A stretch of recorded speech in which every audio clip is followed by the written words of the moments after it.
In this video, I'm going to be ranking waifus?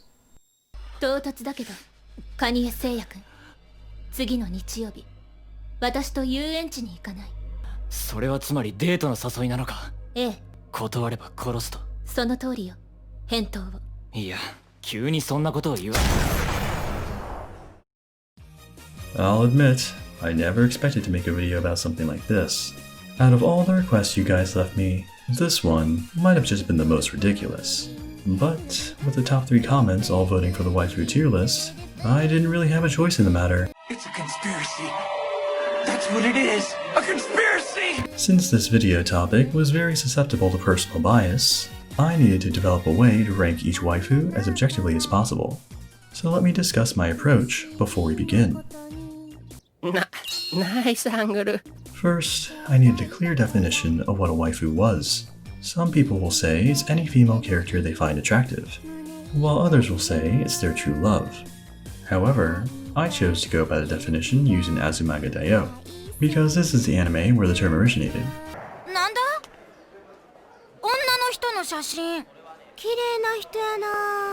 誰？ My wife. So, for the purposes of this video, a waifu is a fictional character that would be your literal wife, if it were possible.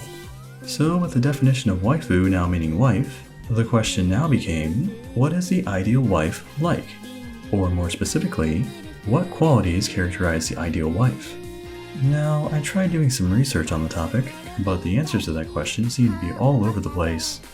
The only thing I knew for sure was that men wanted their wives to look attractive, so that'll be the biggest factor when it comes to scoring waifus.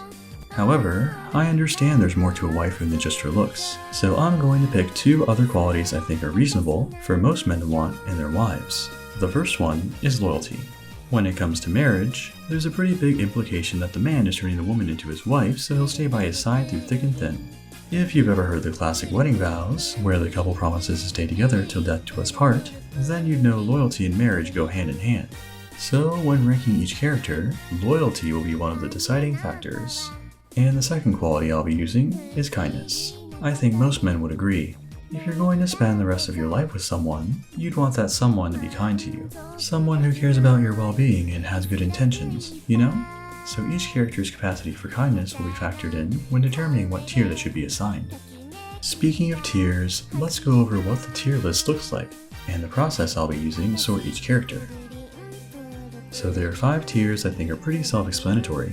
However, the top tier may only contain 1 waifu, and I'll be deciding who's deserving of that spot at the end of the video. The remaining tier will be used to rank the female characters of Dead by Daylight based on the standards I mentioned earlier: attractiveness, loyalty, and kindness. While these qualities may not be apparent at first glance, I'll be drawing conclusions about what each character is like by analyzing their backstories, perks, cosmetics, animations, and other very scientific stuff. So with all that being said, let's begin.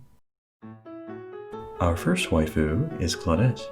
According to her lore, Claudette is an introvert who always had trouble making friends, and spent much of her time alone obsessing over plants and insects. However, it's also stated that all she wanted was a friend as a child. She was just too awkward to make one.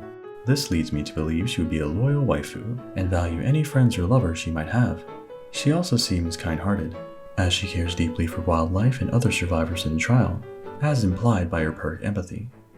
In terms of attractiveness, Claudette looks pretty average. She's got a nerdy student girl vibe that's kinda plain, but there are some outfits that can make her look more appealing. I could see Claudette being marriage material based on her loyalty and kindness, but her average appearance may not be enough to convince some guys to put a ring on her, so I'll be putting her in the bed category. Our next girl is Meg. Both an excellent student and track runner in high school, Meg earned a scholarship that she wound up turning down because she wanted to take care of her mother who had fallen ill. This was a major life decision for Meg, and a great display of what her character is like by sacrificing her education for family. Her choice shows that Meg isn't just loyal to her loved ones, but kind enough to care for them as well. In terms of attractiveness, Meg is probably the most physically fit out of all female survivors, which means her high energy level should make her ready for any activities you have in store for her. Oh my god! She also manages to look appealing in a large number of outfits, and seems like one of the more attractive survivors to me. Given that Meg checks all the boxes of an ideal wife, I'll be placing her in the wed category. Next up is Nea. Forced to leave her friends and life behind when she moved from Sweden to America, Nea failed to adapt to her new home and became a rebel. She'd take refuge in skate parks, vandalize government property, and worry her parents to death as she wouldn't return home for days. These kind of antics suggest that Nea isn't exactly waifu material. Her lack of consideration for her parents who are worried about her well-being comes off as selfish, and she lacks maturity and respect for her family, public property, and law enforcement. Her perks encourage mischievous behavior, like sneaking around and jumping out of windows, which is scandalous and dangerous behavior for a waifu if you ask me. While Nea might be a troublemaker, she's a pretty good looking one, or at least she can be when she's not wearing her clothes or hair in a ridiculous fashion, but that's kind of her thing, isn't it? Since Nea doesn't meet the loyalty or kindness criteria, and only meets the attractiveness criteria when she's wearing something decent, I think this is one waifu that deserves the naifu.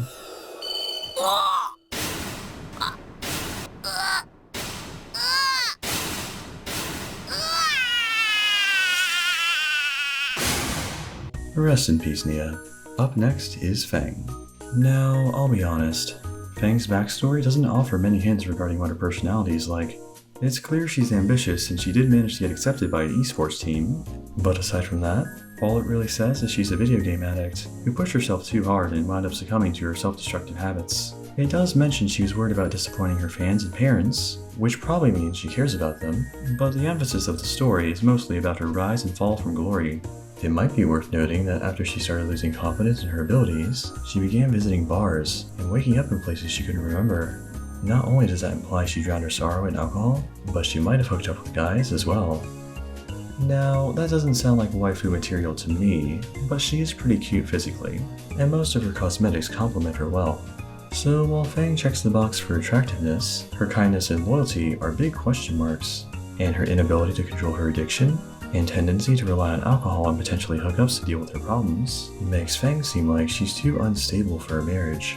She might make a fun friend, but there are just too many red flags to take the relationship further than that. Up next is Laurie Strode.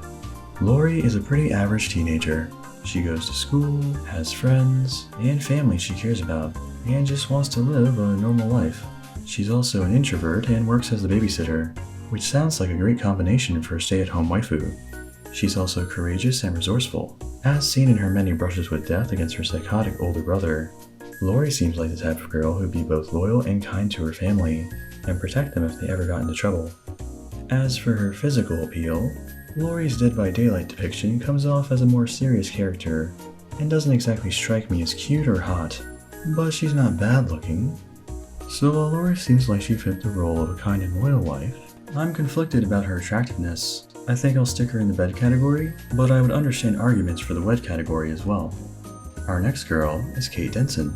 Inspired at a young age by the happiness her singing brought to the lives of others, she embarked on a journey to become a musician.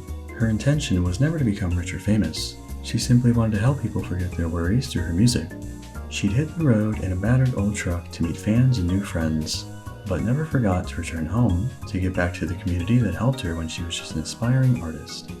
Kate's entire story supports the notion of her being an altruist at heart, ticking the boxes of both kindness and loyalty. And I shouldn't have to say much about her looks, you can see them for yourself. Kate is probably the hottest out of all the survivors. Since Kate basically comes off as an angel both in appearance and in her backstory, I'll be putting her in the wed category. Next up is Jane Romero, a television show host known for her frank discussions on taboo and personal topics such as divorce and abandonment. Jane dedicated her career to sharing her experiences with others and tackling issues head-on. Her lack of a mother during her upbringing often became a focal point of her broadcasts, and it haunted her all throughout her life. She shared this pain with her audience, as symbolized by her perk solidarity, and became an inspiration to others who faced the same challenges she did growing up. Jane's story is one of the more complex in Dead by Daylight, and it's not immediately obvious if she meets the criteria of an ideal waifu, but someone who shares their hardships with others in order to comfort them seems like a kind person to me. As for loyalty, I think the fact that Jane herself lacked a mother during childhood and spoke exhaustively on the issue on abandonment during her career suggests that she wouldn't want to put her husband or children through the same thing she went through. As for how attractive she is, well, Jane looks like the kind of girl who's got curves in all the right places.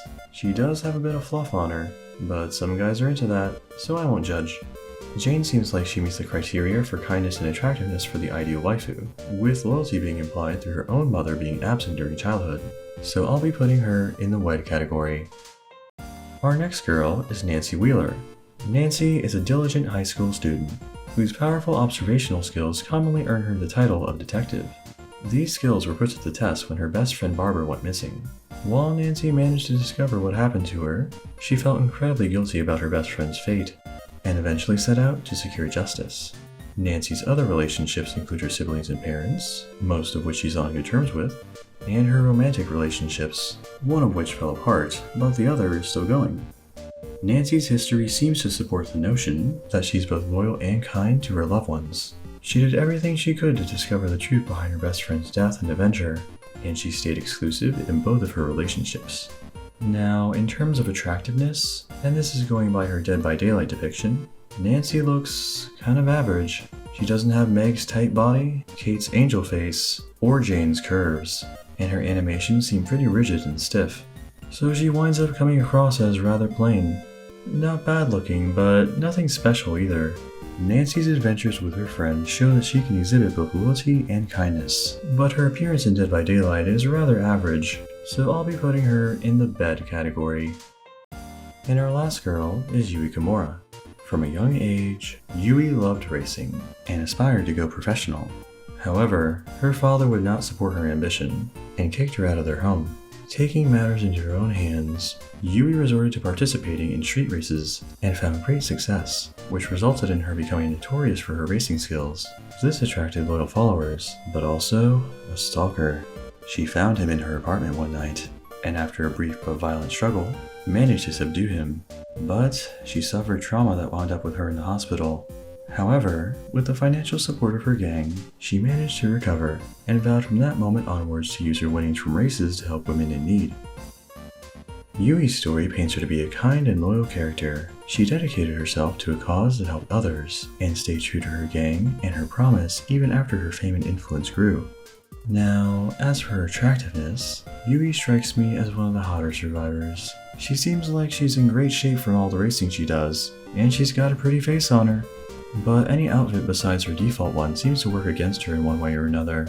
So as long as she's wearing some decent clothes, Yui seems to meet all three requirements for the ideal waifu, so I'll be putting her in the wed category. So now that we have every waifu in her place, we can ask the real question: who is the best waifu? I'll give you a moment to take your guess. And the best girl is... Kate. Yeah, I'm sure none of you saw that coming, but Kate is just the complete waifu package. She's a small town girl with a big heart. She values friends, family, nature, and giving back to the community. While reading her biography, I couldn't find a single thing about her that concerned me. Couple that with the fact that Kate's a total hottie, and I think she earns her title as a god-tier waifu. Well, that wraps up this waifu tier list. I know some of you won't agree with how I rank these characters, but keep in mind that I did so using the three standards of kindness, loyalty, and attractiveness, which seem like universally desirable traits in women. But anyways, thanks for watching. If you enjoyed this video, make sure to subscribe for future content. アニメを見ないと死ぬ生き物らしい。私、そういうの全くわからないんだけどさ、面白いの？面白い。真城さんは俺の嫁！お前の嫁！